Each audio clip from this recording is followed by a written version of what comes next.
J'inspire et je sais que j'inspire. J'expire et je sais que j'expire. J'inspire, j'expire.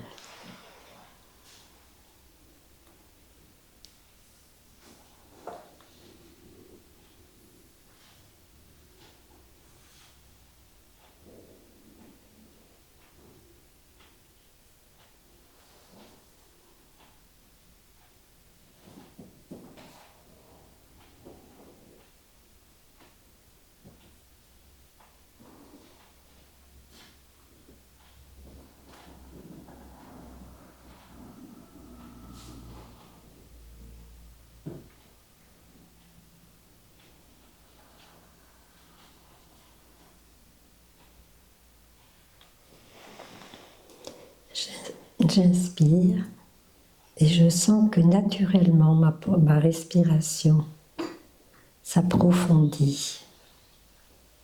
J'expire et cette respiration devient plus calme, plus profonde, plus calme.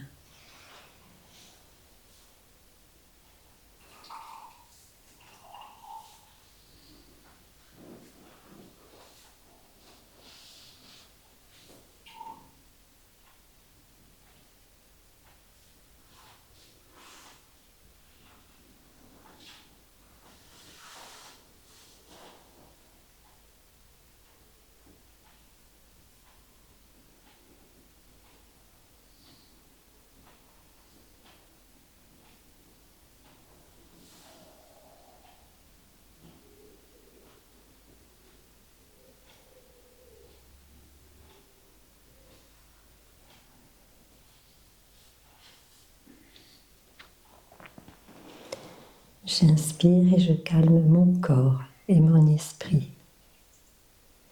J'expire et je détends tout mon corps. Calmer le corps et l'esprit pour l'inspire. Détendre tout le corps à l'expire.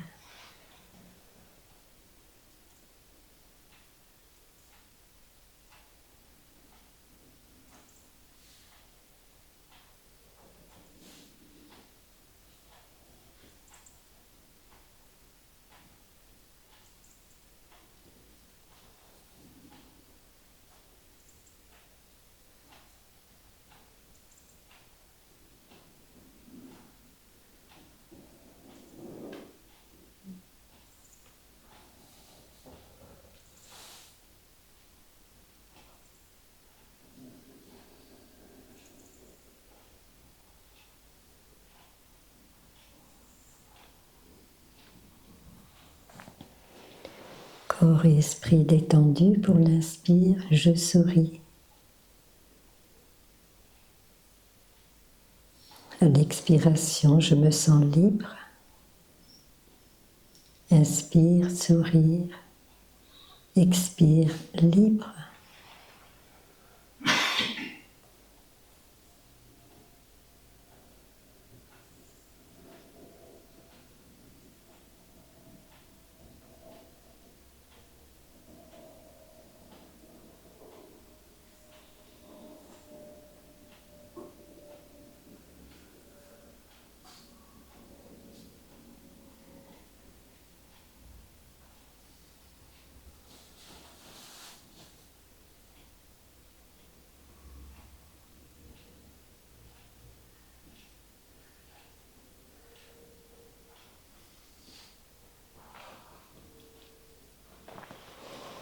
À l'inspire, nous sommes conscients du moment présent.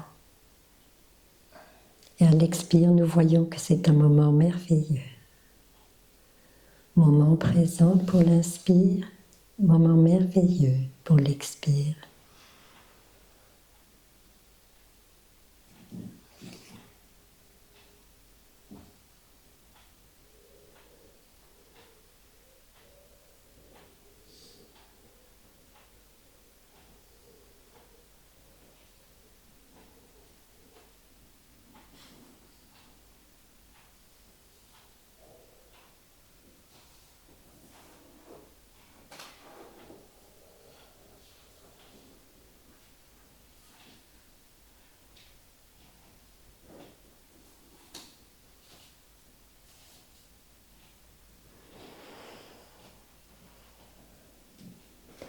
Bonjour, chers amis, chers Taï, chers amis, bonjour. Merci d'être si nombreux. C'est beau quand notre salle est bien pleine, comme ça, et que nous voyons des visages détendus et souriants. On sait que vous avez reçu une bonne nourriture physique et spirituelle, déjà. Et ça, c'est magnifique. Nous avons invité Taï à participer. J'ai l'impression que c'est lui qui parle, je suis plus tranquille. Et puis notre frère a préparé un très joli bouquet. Et quand je regarde en direction de Taï, je vois la fleur. Donc Taï est une très belle fleur d'hortensia blanc aujourd'hui. Nous sommes le 28 juillet de l'an 2025. Nous sommes à la source guérissante, à Vers de l'eau, chez les frères. J'ai demandé l'autre jour à Taï Faplio, chère Taï, qu'est-ce qui les nourrirait, qu'est-ce qui leur ferait plaisir? Et Taï Faplio m'a dit, Suriakni, tu parles comme d'habitude. Mais mon habitude, c'est toujours de parler d'amour, hein, vous comprenez? Alors, je me demandais si vous aviez besoin d'autre chose.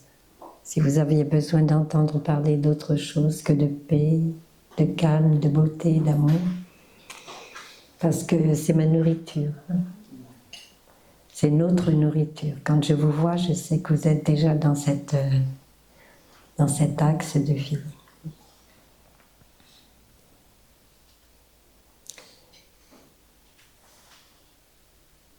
Notre vie commence le matin tôt. Enfin, ça dépend pour qui, mais la nôtre en tous les cas. Et nous choisissons ce moment. Nous choisissons ce moment pour nous recueillir. Recueillir. C'est un très beau mot. Nous sommes des fleurs. Nous sommes des fleurs qui sont fraîches. Recueillir la fleur. Rencontrer cette fraîcheur, cette beauté. Pouvoir donner à notre corps, à notre esprit, à notre cœur, une possibilité d'être à nouveau frais, fraîche, beau pour nous et puis pour tous les gens qui nous entourent. Donc nous prenons du temps. Si vous étiez une petite souris, je suis désolée, j'ai la voix un peu prise aujourd'hui. Si vous étiez une petite souris, alors vous nous verriez assises à nos bureaux, ou bien assises sur un coussin, avec une bougie éclairée, du thé souvent, quelquefois du café, ça dépend qui. Et nous sommes là, on ne fait rien. On ne fait absolument rien. On est juste là, assises. On ne se parle pas, on est dans le silence, on est dans la paix, dans le calme. On respire. J'ai la chance d'avoir un super compagnon dans ma chambre, soyez pas surpris. Un super compagnon dans ma chambre depuis longtemps. Il doit avoir 27 ans, tout jeune. C'est mon réveil, le réveil matin. Et depuis des années, il me tient compagnie, il fait tic-tac, tic-tac. Et pour moi, c'est le chant du temps qui passe. C'est le chant du réveil. Et quand je bois mon thé, je suis contente de l'entendre. Et quand je suis couchée, je suis contente de l'entendre. Pourquoi? Parce que je suis coquine, je suis paresseuse et je m'appuie sur lui pour respirer. C'est facile. J'inspire et puis il fait tic-tac. J'expire, tic-tac, c'est très bien. Il marque la mesure. Et notre maître nous avait dit, vous pouvez même acheter un métronome, comme pour la musique, vous savez, pour le piano, ou pour d'autres musiciens. Et vous pouvez mettre le métronome. Et le métronome va battre la musique. Le temps qui passe, mais aussi le souffle. Donc, maintenant tout le monde sait que j'ai un ami cher qui partage ma vie, notre vie. Je sais qu'il y a des personnes pour qui c'est difficile de vivre avec un réveil, mais essayez d'en faire un ami, puisqu'il est là, on en a besoin. Maintenant, ils font plus de bruit, vous savez, ils sont tellement silencieux. Nous nous préparons pour être dans la vie quotidienne de tous les jours. Nous prenons du temps. Réveillez-vous 1 heure plus tôt. Réveillez-vous 2 heures plus tôt. Allez, 3 heures plus tôt. Waouh! À 3 heures du matin, à 4 heures du matin, tous les cerveaux de Paris ou de votre région dorment. Et vous avez une chance extraordinaire d'être dans du calme mental, beaucoup plus facilement. Et puis voilà, vous passez du temps juste à respirer calmement. Vous préparez méticuleusement ce que vous avez envie de boire. Vous allumez une petite bougie. La petite bougie va vous faire voir que le temps passe aussi. Et tout est impermanent. On l'allume et puis de temps en temps, si c'est une grande bougie, elle coule tout doucement comme ça. Comme du temps des ancêtres, vous savez. Où les bougies avaient des petites larmes de cire tout autour. Et vous la regardez brûler. Est-ce que c'est toujours la même flamme qui est là? Ou bien est-ce qu'elle change? Est-ce que c'est toujours la même molécule d'oxygène, même atome d'oxygène qui est là en train de brûler, ou c'est un autre? Et le petit coton qui brûle au milieu, ils ont gardé le coton. Ils n'ont pas mis du plastique. Donc on le regarde brûler. Est-ce que c'est toujours la même molécule de coton qui est en train de brûler, ou c'est quelque chose d'autre? Et la goutte de cire qui allume, qui permet la brillance et la maintenance de cette lumière, est-ce que c'est toujours la même? Est-ce que nous sommes toujours les mêmes de minute en minute ou pas? À votre avis? Nous sommes comme une rivière. Nous changeons de minute en minute. La personne qui est assise en face de vous n'est pas celle qui était en train de petit déjeuner tout à l'heure. J'ai eu déjà beaucoup de respirations qui se sont écoulées, beaucoup de pensées, pas trop, qui m'ont traversé l'esprit. Apprenons ici, vous avez une chance extraordinaire. Vous savez, nous avons une chance extraordinaire. Nous sommes dans un monastère où tout le monde essaye de vivre comme ça, pour apaiser l'esprit, notre corps et notre esprit. Mais pourquoi on fait ça? À quoi ça sert? Non mais sans blague, s'asseoir sur un coussin, sur un tapis, devant une bougie, mais ça sert à quoi? Ça sert à s'apporter de l'amour à soi-même, de la paix, et ça apporte de la paix sur la terre. Cette paix que nous diffusons tout doucement, elle ne nous est pas réservée. Elle se propage. Nous sommes tous interreliés, et cette paix à laquelle nous donnons naissance et qui se développe en nous, elle n'est pas destinée qu'à nous. Elle est destinée à tout ce qui se manifeste. Même les arbres sont contents quand on respire et quand on est paisible. Ça se répand dans la maison. Ça se répand tout autour de nous.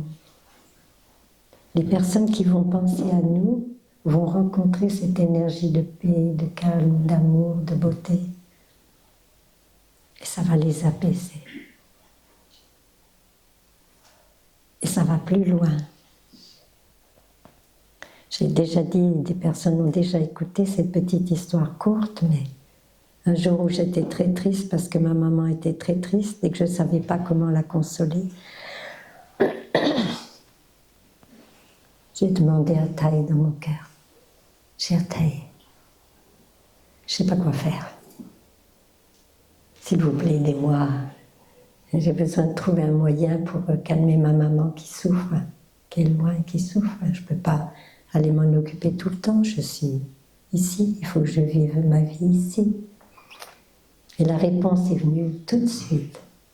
Je vais la répéter 3 fois. Laissez-la rentrer bien profond en vous, parce que c'est Taille lui-même qui parle. Votre note de musique emplit tout l'univers. Wow. Votre note de musique emplit tout l'univers. Votre note de musique emplit tout l'univers. Que voulez dire Taille? Que chacune de nos pensées, de nos paroles ou de nos actions ne sont pas limitées par notre corps, et qu'ils vont loin, très loin, dans l'univers, dans tout l'univers. Donc, quoi que vous fassiez, quand vous êtes dans la paix, ça influence tous les lieux de l'univers. On apporte plus de paix, plus de calme, plus de compréhension, plus d'amour. Même dans des pays qui sont en guerre terrible, je ne veux pas arroser cette graine ce matin, mais même dans des pays comme ça,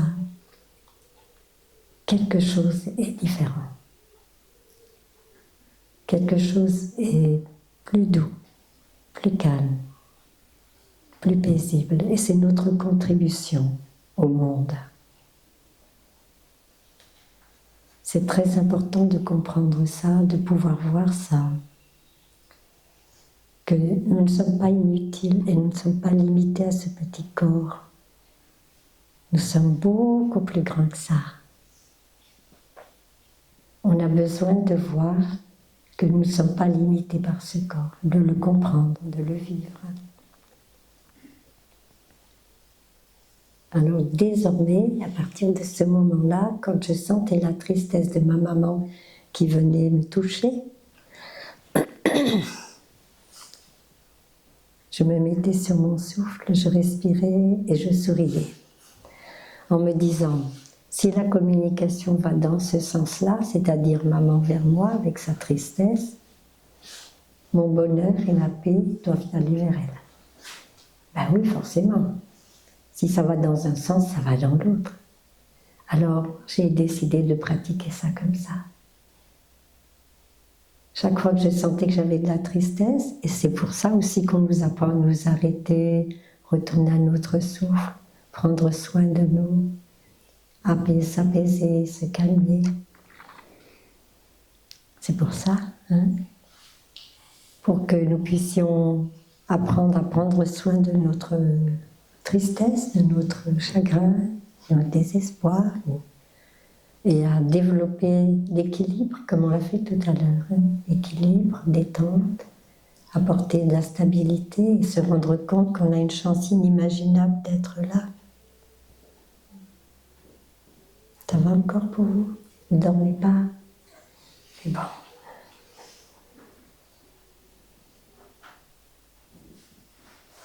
Une chose qui est très importante aussi, c'est l'influence invisible qu'on peut avoir, où qu'on soit. Y a-t-il parmi vous des gens qui prennent le métro, qui prennent le bus, qui prennent... Vous levez la main, faites voir s'il y a des personnes qui sont dans les... Oui, pas tellement, mais quand même. Oui, oui, oui. Alors, soyez des points d'acupuncture, s'il vous plaît. Quand vous vous asseyez dans le bus, quand vous vous asseyez dans le métro, ou dans une voiture avec quelqu'un d'autre, devenez ce point d'acupuncture qui va guérir, qui va apporter du soulagement aux personnes qui sont autour. Personne ne verra ce que vous faites, c'est secret, ça ne se voit pas. Et même si vous avez le sourire, ils vont dire « oui ». Alors que si vous regardez tous les visages autour de vous, vous verrez, ils sont sérieux, tendus, crispés. Et vous jouez la petite goutte de sucre, de fleurs, à l'intérieur d'un verre. Vous lui donnez du goût, un goût doux, un goût sucré. un goût paisible, un goût de calme, d'amour. Donc vous pouvez jouer au point d'être un point d'acupuncture. Comme ça, quand vous allez monter dans le bus et que vous verrez tous les visages bien tristes ou tendus, vous sourirez. Vous allez apporter votre fraîcheur, votre beauté, votre paix, votre calme, votre amour à tous les gens qui sont là.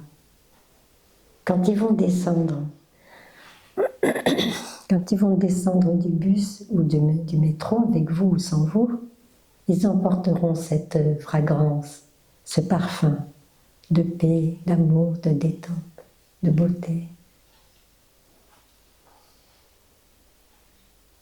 Je vous raconte une petite histoire. Quand j'ai rencontré Taï, notre maître bien-aimé, vénéré, vénérable, respecté, quand j'ai rencontré Taï, j'ai tout de suite mis en pratique ça. Je suis kiné, enfin j'étais kiné. Et je rééduquais des personnes qui avaient du Parkinson, des personnes qui avaient des hémiplégies, des personnes... J'ai toujours été dans ce monde-là. Et je leur apprenais à marcher, réapprenais à marcher dans les couloirs. Et souvent, ils se disaient, mais surtout les Parkinsoniens, parce que les autres personnes arrivaient à peu près à passer le pas, sauf quand ils étaient